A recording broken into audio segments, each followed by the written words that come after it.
За сайн байцгаана уу? Өнөөдөр манай подкастн дээр шүдний толгуур эдний эмч багш оюун шиг манай оролцож байна.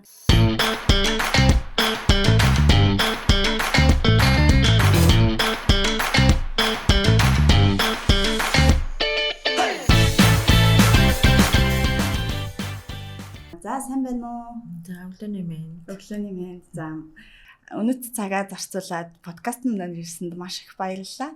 За өөрийгөө эхлээд нэг танилцуулаач тохоо. За намайг Хишиг Дорж оюун шиг гэдэг. За тэгээд 2005 оноос хойш нүүр амны салбарт ажиллаж байна. Тэгээд бүгд нэрдэхгүй булсад сургуулаа төгссөн. За тэгээд дундуур нь одоо маш олон газруудаар явж мэргэжил дэвшлүүлээд мэргэжлийн хувьд яг ингээд нөгөө шат бүхэн дахиад тэгэл одоо л суралцсаар явж байна. Тэрний хаажгаар бас бусдад юу сурснаас түгэж явж байна. Тэгээд ийм юм байна да. За яагаад шүдний тулгуур эдийн эмчээр мэргэжих болсон шалтгаанаа эхлээд нэг яриач тохоо. Ер нь оюутан багт чинь ингээд нөгөө ерөнхийдөө багш нарыгаа дагалдаал ингээд бид нар чинь нэг курацаар явдаг шүү дээ тий. Яг тэгж явах үед ерөнхийдөө нөгөө яг шүдний тулгуур эдийн багш маань их мундаг багш байж таарад. Кобд. Тэгэнгүүт яг хамгийн таалагдсан юм нь нөгөө шүдийг авахгүй ерөнхийдөө л дандаа түлжүүлэх хэмжлэгээнүүд хийдэг учраас тэр одоо нөгөө шүдийг авахгүйгээр ясыг яаж түлжүүлэх вэ, бойлыг яаж нөхөх вэ тий. Яаж одоо шүдийг авч үлдэх үү гэдэг түлжүүлэх хэмжлэгээнүүд их таалагдсан байхгүй. Тэгээд за ер нь заавал одоо ингэж нөгөө шүд авдаг юмч биш. Тэрийг ингээд түлжүүлэх аргаар эмчилдэг тийм юмч болох юм бэ. Зөвхөн одоо тэр чулуу цэвэрлэх гэдэг талаасаа биш юм байна гэдгийг сайн ойлгосон учраас маш их таалагдсан. Тэгээд Монголдо ирсэн чинь энэ салбар маань жоохон хөгжөөрөл дутуу байсан. Ерөнхийдөө нэг шүдний чулуу авахар хязгаарлагдал нэг тиймэрхүү л одоо хүмүүс мэдлэгтэйсэн байхгүй. Тэгээд харин санаа нийлдэг яг энэ талаар бас илүү сонирхдаг. Тэгээд энэ талаар илүү одоо эмчилгээнүүд хийдэг байсан. Одоо эмч нартай таарад азар нөгөө шүдний сургууль дээр. Тэгээд цаашаа одоо Солонгос улс руу очиж ахиж мэргэжил дэвшлүүлэх суралцаад тэгээд Монголдо энэ салбарыг хөгжүүлэх зам нэгдсэн дээ. Шүдний толгуур эд гэхээр маш хүмүүс ер нь мэддэггүй шүү дээ тий. Ялангуяа энгийн хүмүүс. Тэгээд за яг бас зарим эмчнэр ч гэсэн толгуур эдийг нэг тийм оошиж бас нэг боддгоо. Тэгэхээр яг хоёулаа яг энгийн хүнд ойлгохоор яг толгуур эд юу вэ гэдгийг маш ойлгомжтойгоор нэг тайлбарлаад өгье тхүү.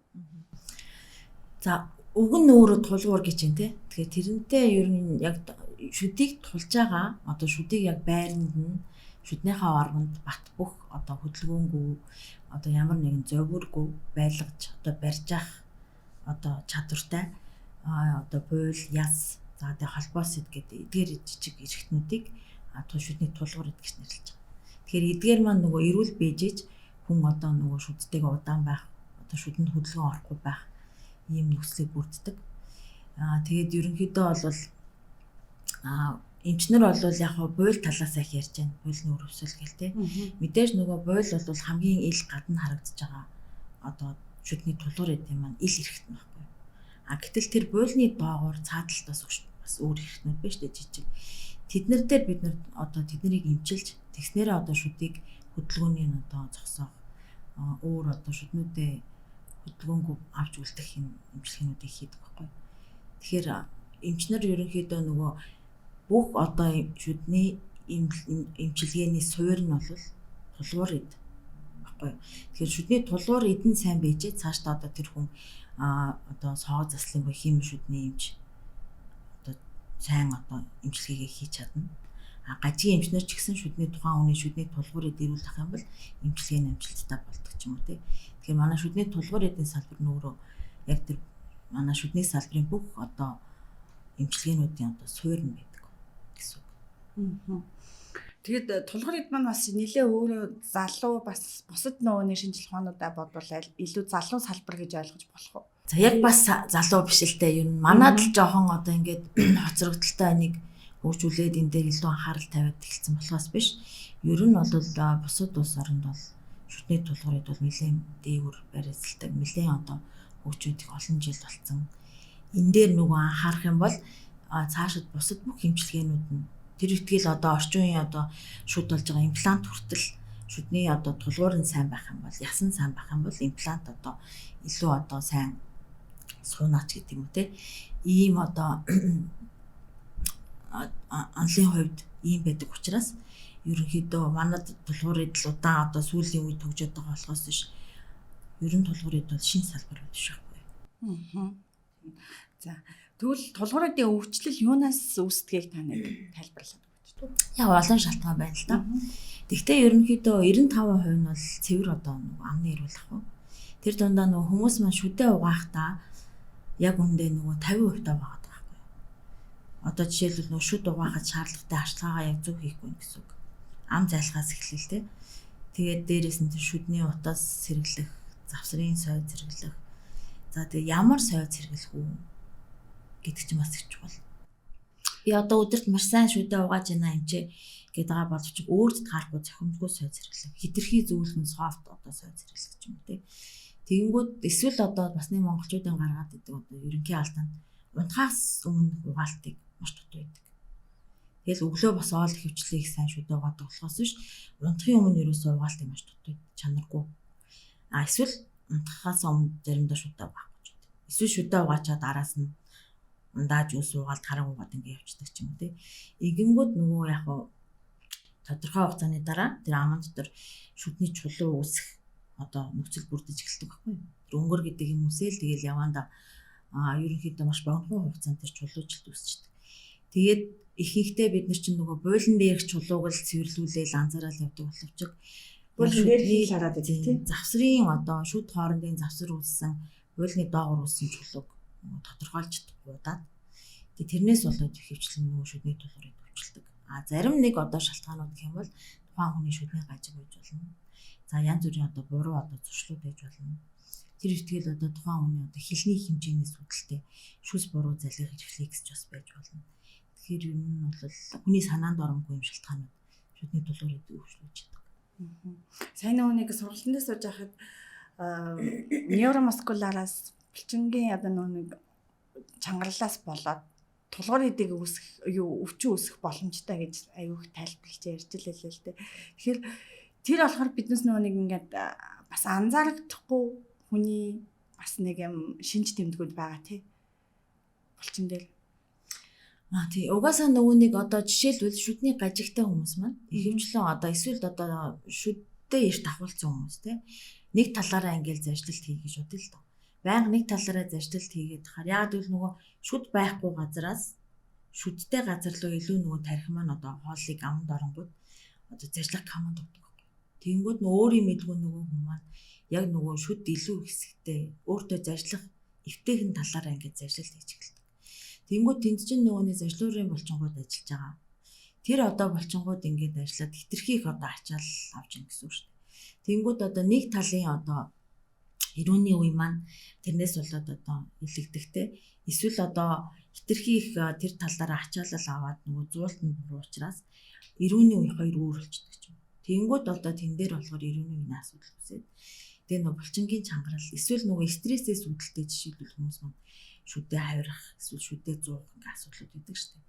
Тэнгүүд тэр болгонд чи ингээд одоо яг эрүүний үетэй холбоотой тэр булчингийн одоо масууд чи хэд чангарал үүсээд тэгээд тэрнээс бол балаад мэдээж нөгөө шүд зуугдж байгаа эсвэл нөгөө нэг талаараа хитрхийг ачаал авч байгаа ч гэдэг юм.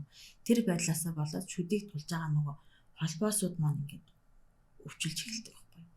Тэнгүүд нөгөө холбоосууд нь өвчлөөд сулраад эхлэхэр чинь явандаа нөгөө шүд сулрах нөхцөл бас хөдөлгөөнд орох нөхцөлийг бүрдүүлж эхэлдэг гэсэн үг.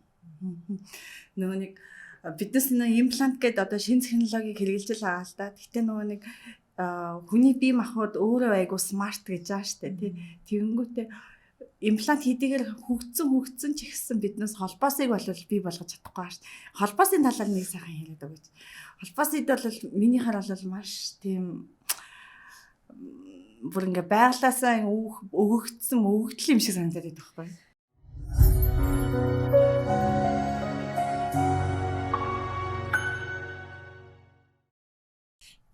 Саяны хэлдгээр хүмүүс одоо ингээд шүдгүү болоод тэнгуүдээ ингээд имплант гэдэг чинь бас л нэг технологийн тий одоо манай салбарын маш том одоо ололт амжилт болчлоо шүү дээ. Тийм. Гэхдээ яг нөгөө хүний шүд чинь өөрөө ингээд нэг ясан дотор сууж байгаа тийм.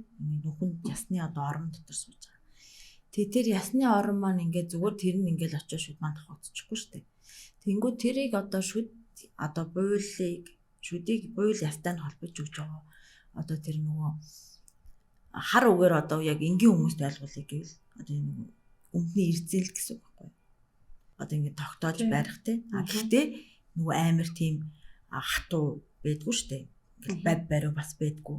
Гэхдээ энэ тодорхой хэмжээгээр нь уян налархаа хүн ингээд тухтаа хөдлөхөд тэр одоо нөгөө эрзээ ингээд цаад болдгоотой адилхан шүдийг холбож байгаа тэр холбоо сэт гэдэг маань өөрөө шүдээ одоо тэр буйл ястаа нь холбож байхдаа давхар ингээд тижээж өгж явахаас гадна цусан хангамжаар ингээд нөгөө тижээж өгж явахаас гадна тэр шүдийг одоо ингээд яг зөв байрлалд нь хүн одоо юм зайжлахад, юм хазахад, юм таслахад, юм зулгаахад тэр одоо бүх одоо үйл ажиллагаанд ингээд тэр уян налархаа байдлыг үүсгэж өгнө гэсэн үг байхгүй хар үгээр бол.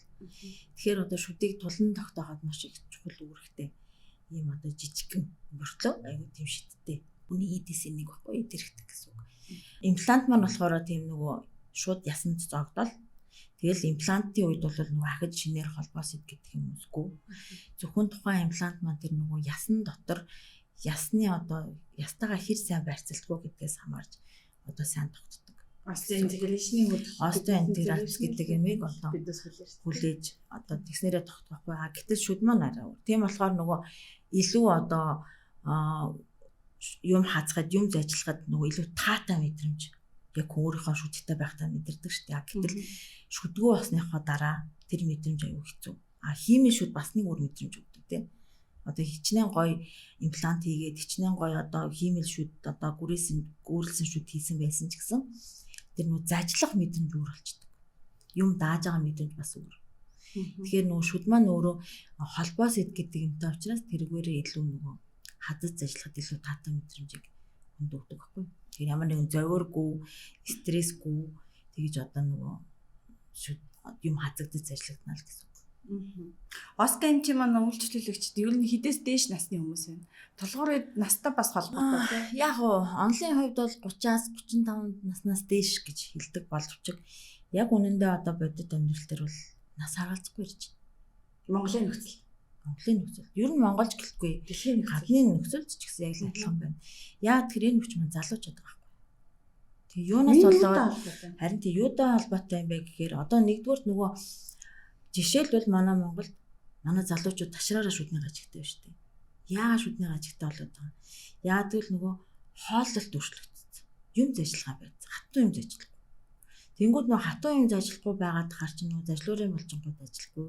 Тэрнийг дагаад яг өсөх насн дээр одоо яг гээд нөгөө яс центр түлжиж хоншоор ирүүний яс тэлэгдэх ингээд ийм процесс үед нөгөө юм зажлагдахгүй байгаа учраас тэр процесс зогсоод тэнгүүд одоо шүдний гажиг гэсээд байгаа хгүй нөгөө аман дотор шүдэн багтахгүй. Эсвэл тухайн хүүхэд ямар нэгэн байдлаар нөгөө хамраараа амьсгалдаг ч юм уу. Эсвэл хилээрээ шүднүүдэд түлхэж үсээ залгидаг ч юм уу. Ийм одоо буруу зуршуудаас болоод шүдний гажигт болчих. Тэгэнгүүт тэрнийгээ дагаад нөгөө нэг одоо шүдний тулгуурыг буюу тэр буйлын доорх орчинд өөрчлөлт гараад байна шүү дээ. Тэгчингүүд шүдний язаарн шимэгддэг ч юм уу. Эсвэл тухайн хүүхдийн одоо нөгөө буйланд хит хүрдэг ч юм уу, шүдийн тулж байгаа яснууд нь эвдэрдэг ч юм уу тий. Дээрээс нь бол яг нөгөө хит их энэ олон ажлын одоо ачаалал тий хүмүүс их завгүй байна, стресстэй байна. Гэх мэтлээ ийм зүйлүүдээс болоод нөгөө шүдний арчилгаа яг үүндээ бас тийм сайн хийгдэхгүй байна. Зөв хийгдэхгүй байна. Яг өөрт одоо хэрэгтэй оо сайзыг сонгож чадахгүй байна. Эсвэл одоо зарим тохиолдолд нөгөө яг манай салбарын биш болохоор зарим эмчнэр маань тэр тал дээр бас зөвлөгөөгөө зөв өгч чадахгүй байх ч тохиолдлууд гарч ирсэн л да. Тэгээд бас нэг өөр юм нь маш одоо нөлөөлж байгаа юм стресс байна. Ер нь бол зөвхөн Монголын төвшөнд биш шүү дээ. Дэлхийд даяараа хүмүүс стресс ихтэй юм те. Тэгээд тэр стрессээс үүдэлтэй ерөнхийдөө нөгөө стресс ихтэй болчингууд бие маш их ямардаг учраас одоо тэр бидний биеийг хамгаалж явах хэрэгтэй одоо тэр нөгөө чадварууд буурж ш дархлаа маш их модж байгаа учраас тэгээд тэрнийгээ дагаад яг нөгөө янз бүрийн төрөний илгээр шүд тавирах шүдээ ингээд зуух ч гэдэг юм уу те эсвэл нөгөө стресс үед ухамсаа мэрэгч үү гэдэг юм уу янз бүрийн амдаа зууж явах ч юм уу Тэр үтгэл одоо сүүлийн үед нөгөө одоо энэ цахилгаан тамхины тий электрон тамхины замбраагүй хэрэглэн дээр хүртэл яг үндэ шүдний тулгуурыг буйлыг бол маш их гэмтэж байгаа байхгүй.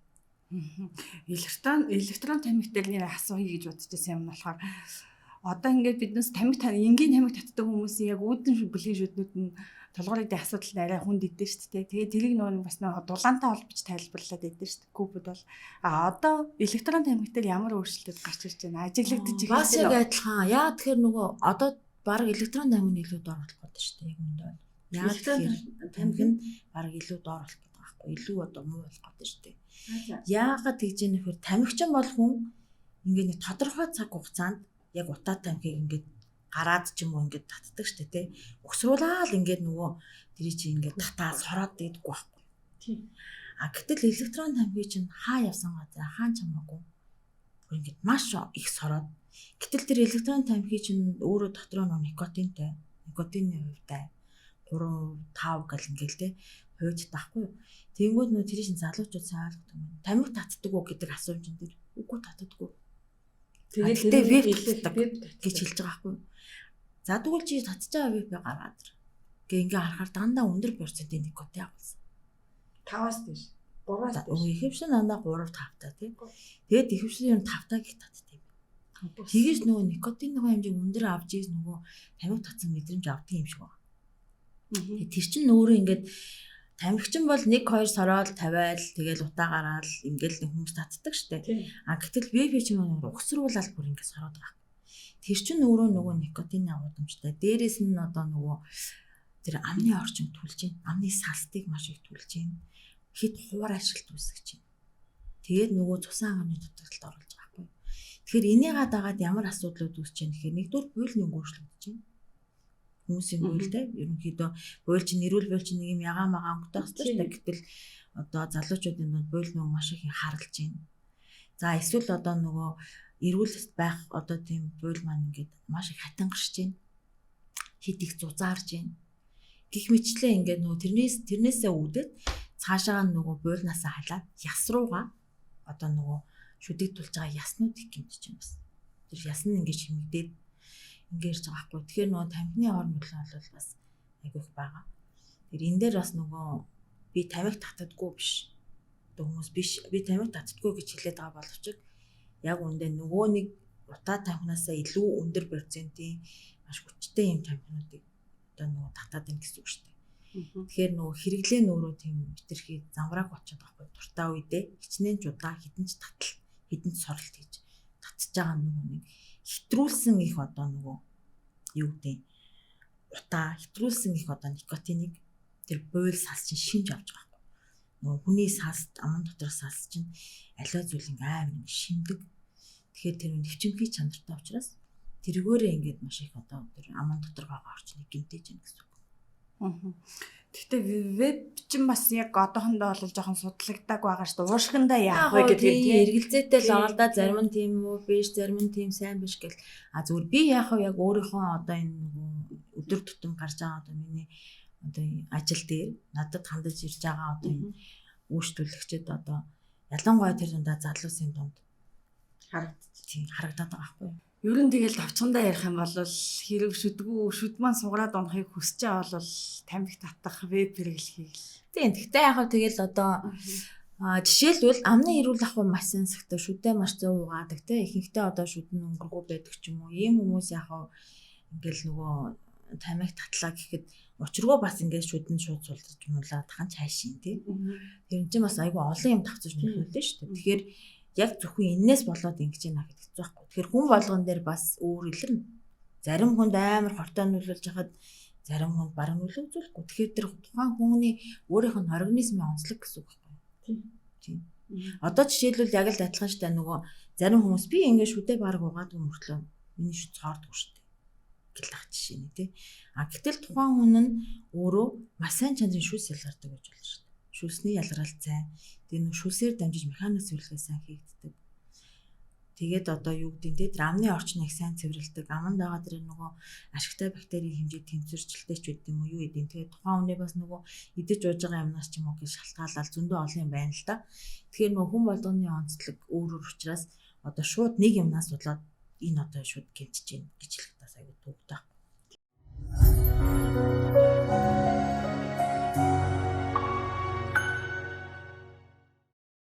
Ер нь тулгуураас бүрэн сэргийлэх боломжтой байна. Гэхдээ би энийг асуулт нь болохоор ард бүх нийтээрээ гэж асууж байгаа шүү. Зөвхөн нэг хүн дээр биш.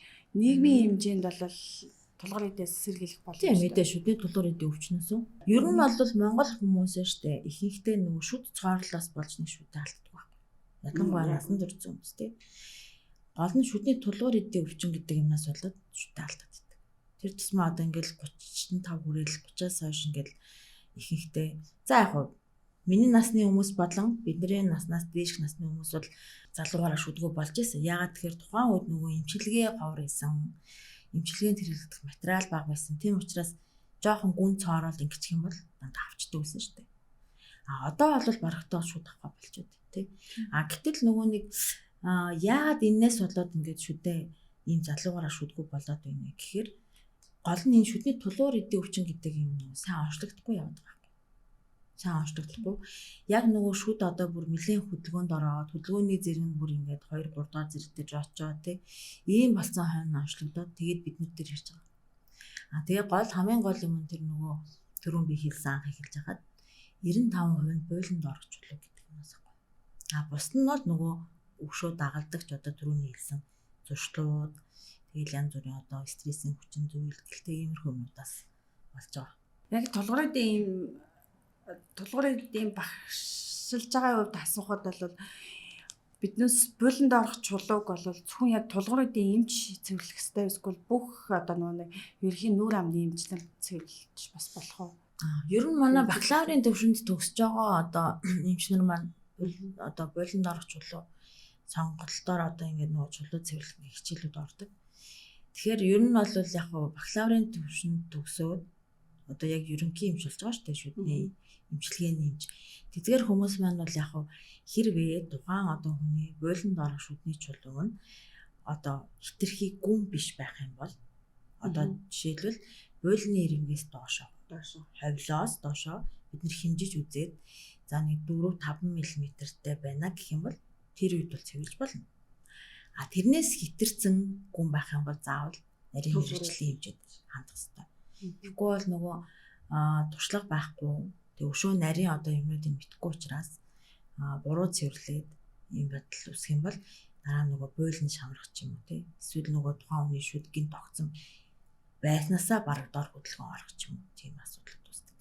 Тэгээд нөгөө бас нэг их харагддаг юм нөгөө хүмүүс чулуу авсны дараа шүд хөдөлсөн. Шүд зайтай болцсон гэл уурлаад идэг чинь. Гэтэл нөгөө нэг тэр чинь өөрөө чулуу нь өөрөө тэр зайг үүсгэж тэр чулуу ч өөрөө байх ёсгүй юм үсээд тэгэнгүүтээ тэр зайг үүсгээд тэр шүдний хөдөлгөөнийг бий болгож байгаа болохоос биш тэр иймч тийм болгоод байгаа гэсэн үг шахахгүй. Тэрийг манай хүмүүс бас аягүй сайн ойлгох хэрэгтэй.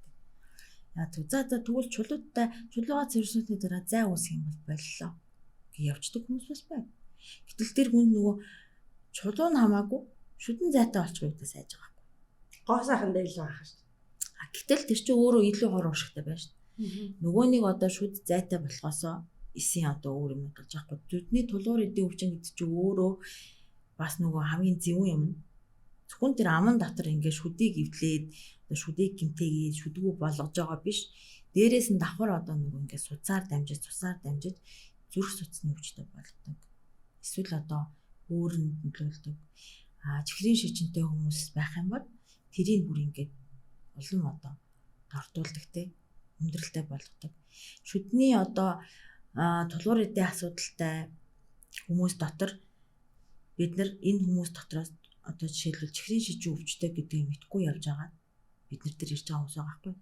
Тэгээ бид нар тэр онцлоод та чихрийн шижин өвчтэй байх магадaltaй учраас ингээд шинжилгээ өгөх явуулдаг. Ерөнхийдөө дандаа тийм л гэж таардаг. Тэгэхээр одоо бид нараар дамжиж маш их одоо хүмүүс тийм одоо асуудал эрүүл мэндийн асуудлуудыг бас одоо онцлох юм тохиолдол байдаг л та. Тэгэхээр одоо Монголын хувьд бол бидний хувьд шүдний арчилгаагаа л зөв хийгээд тэгээ хүмүүс маань тогтмол одоо ингээд нэг ядаж жилдээ 2 удаа шүдний хэмжээд хандаад за миний буйланд орч чулуу байна уу те буйлан дээрх чулуу байна уу те тэрнийг одоо цоорол үзүүлэхээс гадна бас тэрийг шалгуулад авах юм бол тулгуур эдийн өвчнөөс одоо бид нар өөртөө ангижруулах боломж байна л гэсэн үг л дээ. Одоо яг толгуур эдэг ярихаар хамгийн чухал нь шүдний соож ба амны арчилгааны бүтээгдэхүүнүүд юм шиг санагдаад байгаа байхгүй. Яг энүүн дээр таны өгөх зөвлөгөө юу вэ? За ерөнхийдөө бид нар нөгөө хүн болгоныг яг л адилхан одоо ерөнхийдөө манай Монголд одоо яг одоогийн байдлаар ихэнх одоо би ингээ оюутнуудаа ингээд хичээл дээр нь юу яадаг вэ? Судалгаанд гаргадаг байхгүй. За ингээд нэг баг нь жишээлбэл яг Монголд зарагдж байгаа Улаанбаатар хотод одоо бүх дэлгүүрүүдээр зарагдж байгаа оонуудыг судлаад байна. Амны уусамлуудыг судлаад гэдэг баг болгоо явуулдаг. Тэгэнгүүт тэдний хийсэн судалгаануудаас юу харагдах вэ гэхээр дандаа зөөлөн сойз. Бараг 90% нь зөөлөн сойз зарж байна. Гэтэл яг зөөлөн сойзыг сайн гэхэд хэцүү байхгүй. Тэр чинь хэрглэж болох хүмүүс байна, болохгүй хүмүүс бас байна. Тэгэхээр хүмүүс нөгөө нэг бол хит ширүүн эсвэл одоо хит зөөлөн сойз хэрглэж гэдэг. Тэгэхээр бид нар ч яг үүндээ дунджийг барих хэрэгтэй. Зүгээр яг энгийн эрүүл хүн бол яг медиум буюу дундаж үстэй хит зөөлөн биш, хит ширүүн биш үстэй сойзыг хэрэглэх хэрэгтэй. Учираас эмчнэр ихэнхдээ тэр зөөлөн биш тийм дундаж үстэй сойзыг зөвлөмөр байна. Нэгдүгээр. Хоёрдугаар тухайн хүний буйлны одоо төрөл, зузаан, ингэнээс хамаарат бас ямар сойз хэрэглэх үү тий. Буйлны өрөвсөл нь ямар байхаас хамаарат ямар төрлийн одоо хэрэглэх юм гэдгийг бас одоо айгуу сайн зохицуулж өгөх хэрэгтэй байхгүй юу? Яг гоо мэдээж маш олон төрлийн дотроос ингэ шууд төөрчж байгаа байхгүй юу? За одоо аль нь сайн юм? Тэгэл аль реклам сайтыг хүмүүс худалдаж авдаг гэсэн үг. Тэгэхээр одоо нөгөө шүдний эмчнэрийн хувьд бид нар өөрсдөө тэр оонуудын төрлүүдийг маш сайн мэдэж яг ямар одоо энэ хүчит дэвш байгаа өвчтөнд таарах вэ гэдгийг зөвлөж сурах хэрэгтэй гэсэн үг байхгүй. Янз бүрийн хавсарсан одоо өрөвслүүдтэй бол ихэвчлэн яг нөгөө комплекс оонуудыг хэрэглэж болно. Гэхдээ тэр оог бас дандаа хэрэглэх гэсэн үг биш байхгүй. Тодорхой хугацаанд. Илүү буйлны өрөвсөл давмгаалцсан бүр амар буйлнаас нэгцүүс гараад ингээд байгаа хүмүүстээр жишээлбэл парадонтокс оог маш их хэрэглэдэг тийм. Жишээлбэл одоо тэр оог юугаараа илүү тэгж хэрэглээд байгаа юм бэ гэхээр тэроонд найрлаганд нь байгаа зүйл нь илүү тэр одоо буйлны өрөвслийг үүсгэж байгаа нянгуудыг устгаж чадаад байгаа гэсэн үг байхгүй юу? Тэгээ тэрнээс гадна өшөө зөндөө оонууд л байна л да. Одоо тэгтээ бид нар ямар оон реклам хийж байгаа шүү дээ. Тэгэхээр яг үндэ ямар оо сайз хэрэглэх вэ гэдгийг шүдний эмч нь өөртөө одоо ерөнхийдөө сайн тайлбарлаж өгөх хэрэгтэй байхгүй юу? Яа тэгэхээр хүн болгонд адилхан одоо хэрэглэж хэцүү шүү дээ. Гэхдээ яг офшигоороо нийтээрээ бол яалтчгүй Улаанбаатар хотод амьдарч байгаа бид нар фтортой хэрэглэх хэрэгтэй. Яа тэгэхээр бид нэр тэргүй унтны уснаас фторын уламж байхгүй учраас авчдаг. Тэгэхээр фтортой бол заавал хэрэглэ. Одоо тэгээд бас дээрэс нь шүдний буйл ингээ жоохон өрөвсөд ингээ хөндөр орчдөг штэ. Тэгэхээр нөгөө хүмүүс бүр огт шүдэ угаахаа болчдөг хэсгэн тий. Тэгэхээр чин тэрэн дээр тааны бодол юу вэ? Яг нөгөө буйлны өрөвсөл ингээд жоохон хүндрээд ирэх шатанда тийм болдог байхгүй. Яг тэр нөгөө хавгнаа. Тэгээд бондоогоод тэнгууд маш их цус гарамтай болчдөг. Гэтэл нөгөө цуснаас их айдаг хүмүүс байна штэ. Тэнгууд цус гарчингуухаа болоод айгаад ингээд ер нь дийлэнх юм байдаг байхгүй. Цус гараад ханаагаа болцсон. Ялангуяа залуучууд. Цус харагдаад цус гараад ханаагаад уугаа болцсон гэдэг. Тэгэхээр чин тэгэх тусам улам нөгөө хавгна. Тэгэхээр тэр цус маань цаан гадагшилж ээж тэгээд тэр одоо өрөвсөл намжуул байдалд орно. Гэхдээ та эмчэд очихгүй болвол зүгээр дан оогоор угаагаад яг үндэ буйлны өрөвсөл чинь 100% идэрэхгүй байхгүй. Тэгэхээр нөө эмчэд очиж зөв зөвлөгөөгөө аваад яг яаж зөв угаах вэ? Би ямар сойзоор хэдийн хугацаанд ямар сойз ашиглаж ямар чиглэлд угаах юм гэдэг чинь айгүй чухал бас. Нөгөө шүд угаах техник чинь 3 4 техник байгаа шүү дээ. Гэтэл нөгөө яг адилхан техникээр угаагаад бас иж болохгүй байхгүй. Хүн болгон. Тийм. Тэгэхээр нөгөө тэр хүний одоо буйлны хэлбэр хэмжээ одоо тийм маш олон юмнуудаас хамаарж ирж за та ийм одоо техникээр угаах хэрэгтэй гэдгийг заавал хэлж өгөх хэрэгтэй гэсэн үг. Тэгжээж нөгөө юу яа. Тэгээд хүндүр ороод байгаа шалтгаан нь бас нэг шалтгаан бүр буйлны өршлөөсөө бүр халаад яс руугаа орцсон. Нөгөө шүдийг холбож байгаа хөөрхөн холбоос эд маань бас гэмтцэн. Тэгээд дээрэс нь одоо буйл шүдний хажууга завсраар нөгөө хүндий үсээд тэгээд тэр шүд ерөнхийдөө нөгөө шүдийг тулж байгаа яс маань эвдэрч хэлж юм л гэсэн үг. Тийм үед ингээд нөгөө шүд хүндүр орж эхэлдэг. Тэгээ хүмүүс нөгөө зүгээр яжгаад миний шүд хөдөлсөн. Тий. Би юу ч хийгээгүй гэсэн чинь миний шүд хөдөлсөн гэл ирдэг штэ. Гэтэл тэр чинь яг үндэ юу ч хийж агаад хөдөлгөөн орчлоо гэсэн үг биш байхгүй. Яг өөрөө чинь юу ч хийгээгүй одоо тэр чинь баг асуудал ч удаа штэ. Яагаад тэгэхээр нөгөө тогтмол хэмжээд очоогүй, шалгуулаагүй. Эсвэл одоо нөгөө эртнээс шүдний гажиг нь одоо онцлогдоогүй. Онцлогдсон байсан ч бас зарим шүүмжлэлтэй хэлмэр эцэг эхчүүд байдаг байхгүй. За юу маягтай юм тэгэл бид нар одоо бидний үед зүгээр л байсандаг. Энд зэргийн гажиг засаадахтай яа гэм одоо ингээл ууралдаг. Гэтэл одоо яг өөрсдөндөө зүүрлүүлж болохгүй байхгүй. Одооны залуучуудын чинь одоо тэр ясны нэгтэршил идэж ууж байгаа юм нүүр тийм үү. Тэгэхээр чин тэр одоо өөртөнтэйгээ адилтгаал бид нар ийм бахад дэгдэжгүй байсан, ингэдэгчгүй байсан гэдэг чинь буруу болчиход байгаа байхгүй юу. Тийм учраас тэр шүдний гажиг гэдэг юм ер нь бол маш сайн засуулж явах хэрэгтэй. Тэгэхгүй бол яваан да нас нь яваад ирэхээр бид нар ингээд нөгөө химийн шүдмүүд хийх хэрэг гарахаар тэр шүдний гажиг гэдэг юм чи айгүй их асуудал үүсгдэг. Тухайн хүмүүс яг нөгөө өөр төссөн хэмжээгээр шүдээ гой болгож чадахгүй. Эсвэл одоо нөгөө химийн шүдэнд харахгүй. За эсвэл одоо яадаг нөгөө гооцон хувьд өөрт нь одоо сэтгэл ханаж өгөхгүй байх тохиолдлууд их байна шүү дээ. Тэгэхээр нөгөө одоо шүднүүд гажигтай байгаа шүднүүд чинь заримдаа шүд хоорондын зайн стандарт зай маань алдагдал тий. Тэгэл хүмүүс ч аюу их өндөр шаардлага тавьдаг. Би яг л ийм шүдтэй болмоор. Тэгэл зарим нөхцөлд тэрийг биелүүлэхэд аюу хэцүү байхгүй. Яа тэгэхээр нөгөө стандарт хэмжээнүүд алдагдсан тохиолдолд бид нар яг ингээд тэр хүний хүсэж байгаа шиг ингээд гоё адилхан хэмжээтэй шүдмүүд хийхэд хэцүү. Тэгэхээр тиймэрхүү юмнуудыг одоо залуугаас нь жоохноос нь бид нар гажгийг одоо илрүүлээд тэрийг засаад тэр гажгийг үүсгээд байгаа тэр нөхцөл байдлыг одоо тайлбарлаж өгөөд ингээд засаа явчих юм бол дараа нь цаашлаад тулгуур эдийн асуудал үүсгэн ч гэсэн багсан гэсэн үг.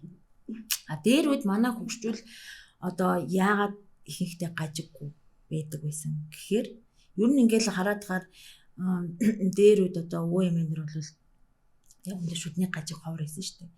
Тэд нар чинь нөө жоохон байхасаа одоо ингээд хатуу хоол хүнс сэргэлүүлж исэн, зажлууртай юм идүүлж исэн.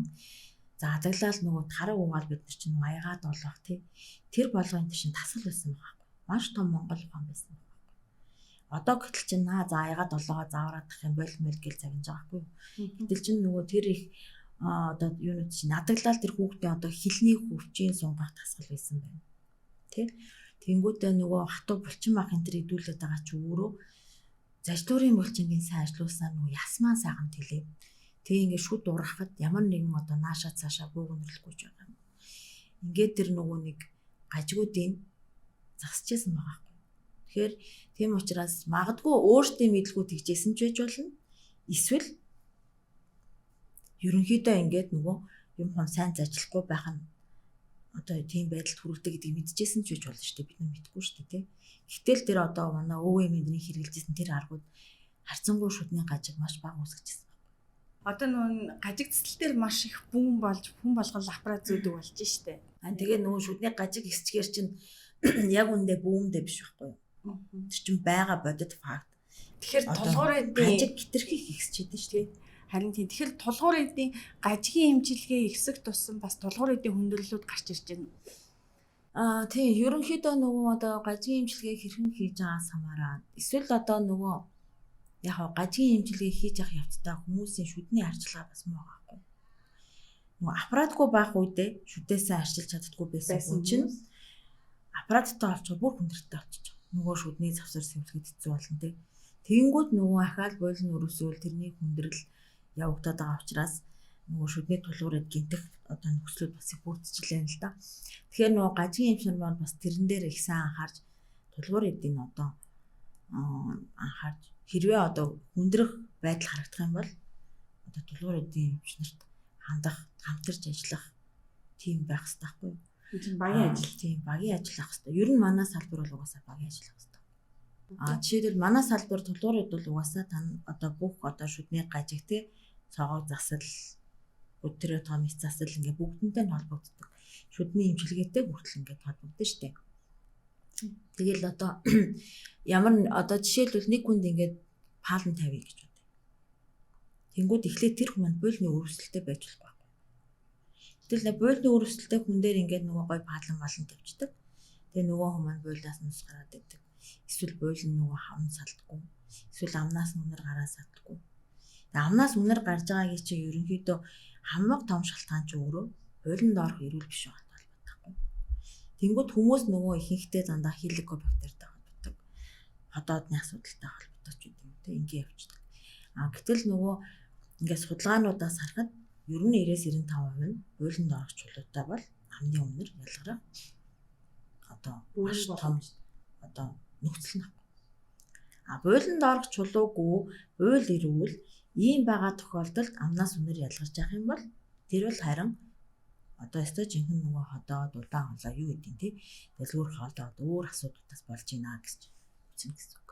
Одоо нүуник тулгуур эдийн эмчилгээ, мэсийн эмчилгээний талаар жоохон хайлаа ярил л дээ. Буйл нөхөх эмчилгээ. Та тэрний талаар жоохон яриад байна.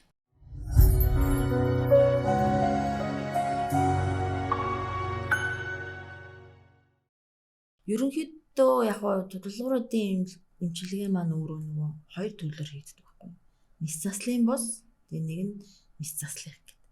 За мис заслих дээр нь юу хийдэм бэ гэхээр нөгөө тухайн хүний шүдний яс муудчлаа. Тэгээ тэр нь одоо хиймэл яс орлуулж эсвэл өөрийн одоо тодорхой нэг хэсгээс нь яс аваад аман доторх хэсгийн одоо яснаас аавна гэсэн үг шүү дээ.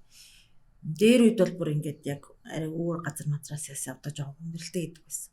Одоо орчин үед бол нөгөө синтетик аргаар янз бүрийн аргуудаар хиймэл яснууд гаргаад тавцсан. Тэгээд ингээд ясыг түлжүүлж байна. Мисцастын өөр нөгөө арга нь биднээс буйлыг өхөн түлжүүлж байна. Жишээлбэл одоо буйл нь шамарчдаг хүмүүс байна тий.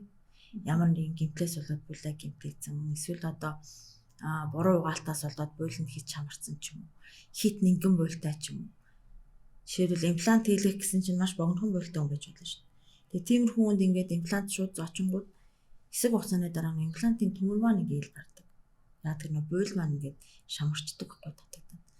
Тэгэхээр тэрний өмнө энэ бид нөгөө жоохон буйл зузаалах эмчилгээнүүд хийдэг. Тэр нь ихэвчлэн нөгөө тухайн хүний тагнааны эдээс ид аваад хийж болно. Эсвэл одоо бэлэн синтетик одоо яг үйлдвэрийн аргаар гаргаж авсан буйлнуудаас ашиглаж болно. Гэхдээ хүн болгон дээр бас заримдаа тэр хиймэл буйлыг ашиглаж болохгүй байдаг байхгүй. Тэгэхээр одоо нөгөө ямар буйл байна гэдгээс хамаарж агаад тэгээд одоо кейс болгоно шийддэг гэсэн үг. Хамгийн өргөн хийдэг тулгуур эдийн мис заслын эмчилгээ бол нөгөө буйлын сүгж жогоод буйланд орох орчныг цэвэрлэх ийм эмчилгээ бол хамгийн түгээмэл хийгддэг гэсэн үг. Одоо бид нараар бол нөгөө open curettage гэж ярьдаг. Тэгжээж одоо бид нар буйланд орох орчныг цэвэрхэн эрүүл болгох байхгүй. Гэхдээ буйланд орох орчин эрүүл биш байгаа тохиолдолд бид нар мянга одоо сайхан гажиг эмчилгээ хийлгэх гээд мянга гой хойлын үдс майл зүөх гэдэг дараа нь ингээд хүндрэлүүд гарч эхэлдэг.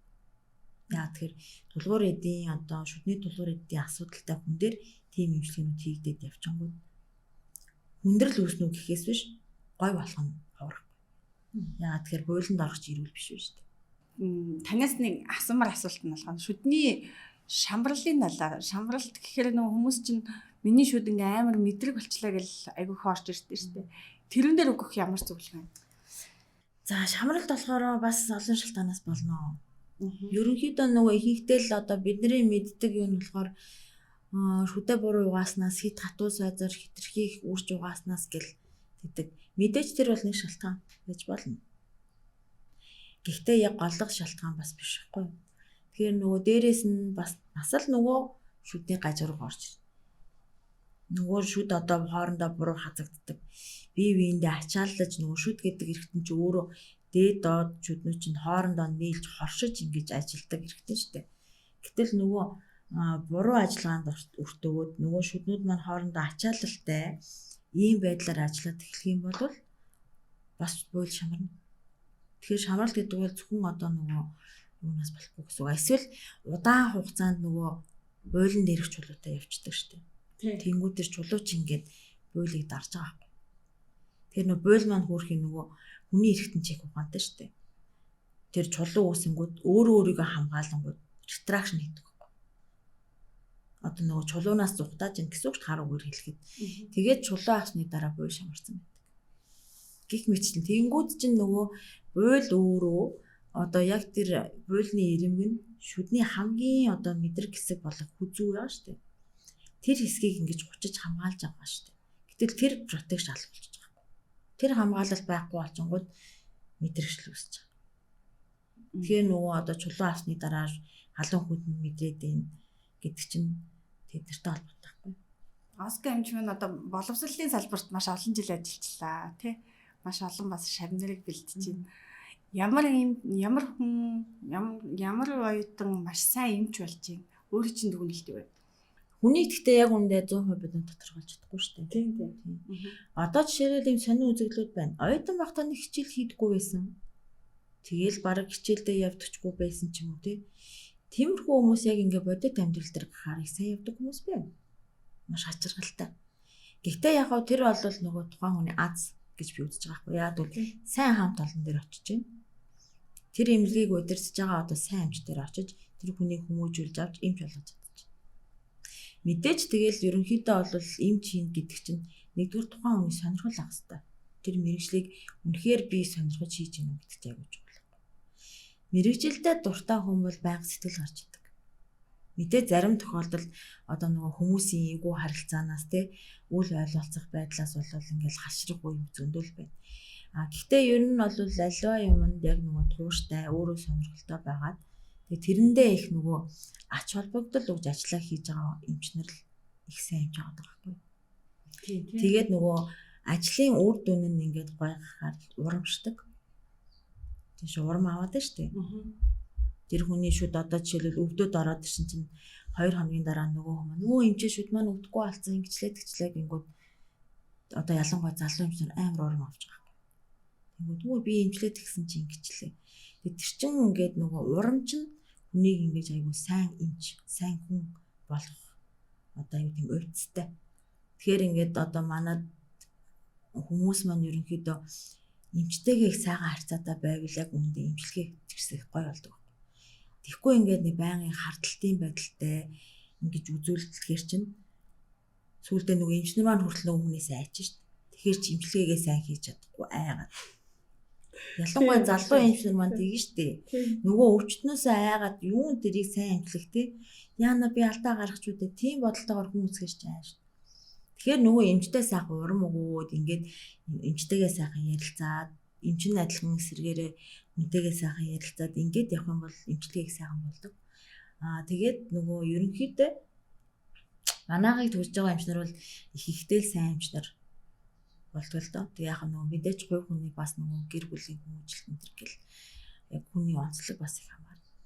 Ер нь гэхдээ мэрэгчлээ сонирхолтой байгаа хүн л хамгийн сайн эмч. За одоо Монголын нөхцөл тулгуур эдийн эмч нарыг яаж бэлтэж байна? Резидент шинээр одоо 2 дахь жилдээ авч байгаа лөө. Бас мэржтэй хүмүүсийг сонсоход айгүй тулгуур эдийн резидент арга сонирхолтой хүмүүсийн тоо нэлээд өндөр болсон. Яа гэвэл шаардлага нь хэрэгцээ нь байна. Тийм нэг дуртай дач биш. Яг үндэ бас манай шүдний тулгуур эдийн эмчиж их хүн байхгүй юу? Үр дүн харахад их хэцүү. Нэлээд ажиллагаатай. Хамтын баян өстэй үртэл нөгөө үйлчлүүлэгч чинь хүмүүс чинь болохоор яг бодит ингээд нөгөө нүдэнд нь харагдахгүй ийм их хүлээдэг. Гэтэл бид нэр яг тэр нүдэнд харагдахгүй эсгүүдийг эмчлээд байгаа байхгүй. Тэгмээд бидний эмчилгээний дараа яадаг вэ гэхээр амнаас нь үнэр ялгархаа болж эхэлнэ. Уйлнаас нь цус гарахгүй болж эхэлнэ. Шүдэн нь хөндөргөө болж эхэлнэ тий. Тэгээд дараагийн хийх гэж байгаа эмчилгээнүүд нь гоё болдог. Тэнгүүд нөгөө хүмүүс тэрийг сайн ойлгохгүй л дээ. Өчнөө л эмчилгээ хийлгсэн яг үнэндээ нөгөө аппаратыг бол хүмүүс шууд хараад мөнгөө төлсөн. Аман дотор аппарат. Окей болж байна. Имплант толгой бас яг атга. За би мөнгөө төлсөн энд нэг шүд байна. Тэгэхээр ингээд сэтгэл ханамжинд байна тий. Хийм шүд бас адилхан. Би хоол үзмэл хийлгсэн цирконы бүрээс хийлгсэн айгүйх мөнгө төлсөн. Гэхдээ аман дотор ч яг тэр нөгөө хийцийг харагдаад байгаа учраас амар баясгалантай байгаа байхгүй юу? Гэтэл бидний хийж байгаа юм чинь дандаа тэрийг тулж байгаа. Бидний одоо шүднийхэн тэр аманд ил харагдахгүй юмнуудыг засаж гин. Тэр шүдийн цаашдаа нөгөө батбуух байлгах эмчилгээнүүдийг хийгдэж байгаа учраас тэр чинь ингээд нийт ил харагдахгүй юм шүү. Тэгэнгүүт одоо нөгөө тэрийг дагаад хэрэгцээ их байна, шаардлага их байна. Тулуур эдийн хүчлэл маш их байна. Тийм учраас манайх одоо 19 оноос хойш манай тэнхэм шүдний тулгуурд сувгийн эмчилгээ тэнхэм гэж тусдаа гараад тэгээ бид нөгөө эрдэнтүүд авч эхэлсэн. Эхний 4 эрдэнэт маань төгсөөд одоо яг эмнэлгүүдээр ажиллаж байна. Маш их эрэлт хэрэгцээтэй ажиллаж байна.